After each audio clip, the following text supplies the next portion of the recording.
Okay, so this is the very old log splitter. You have to have a screwdriver with you. I'll leave this on the kitchen table. There's a tarp to cover it, and then it just takes regular gas. This is the hydraulic oil, and it's full already, so you don't need to deal with that.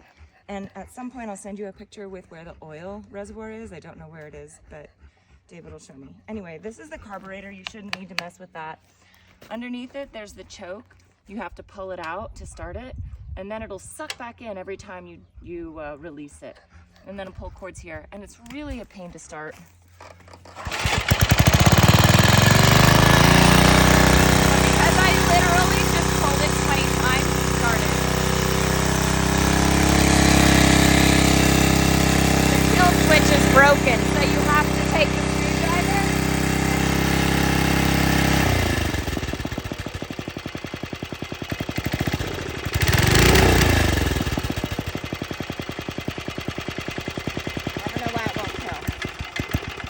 Okay, so you have to take the screwdriver and push it here.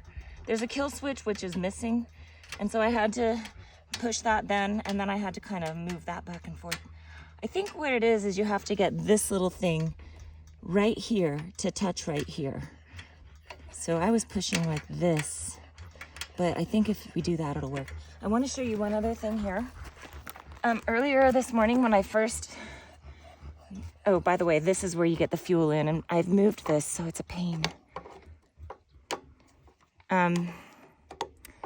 Earlier today, I took this off because sometimes we've opened the carburetor to put, we've had to lift this off, and it's such a pain in the neck, and put starter fluid in there, but I don't want to do that now, but I turned it the wrong way, so you couldn't get to the gas. Here's the gas refill, and this gets super hot when it's running a lot. I'll leave it here. You shouldn't need to open it. If you get a vapor lock where you're pulling and pulling and pulling and pulling and pulling, and no matter what you do, it won't start, take the carburetor off and let air back in.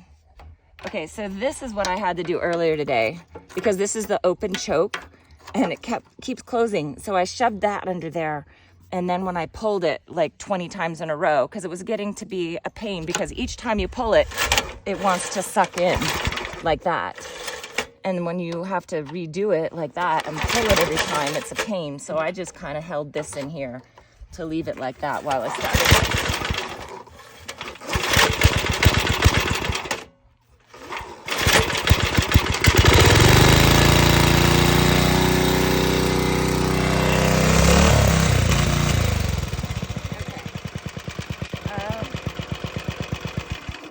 Okay, so that time I pulled it all the way this way. Going that way, it made it go faster. I pulled it all the way this way, and then I opened the choke. And that's another thing. Once it's warm, you don't need to leave this open. The choke you don't need to leave open. Just leave it closed and it'll start right up for you.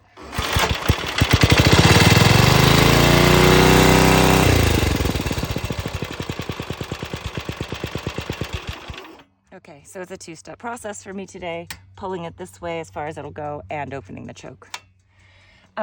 Once it's running, obviously this is the lever to push it forward, and that's the lever to pull it back so that the arm goes back and forth. And then this is all the wood. Have fun. If you can stack the oak in the woodshed, and whatever doesn't fit, doesn't fit, and then stack the pine separately from the oak, that would be great. Thanks, guys.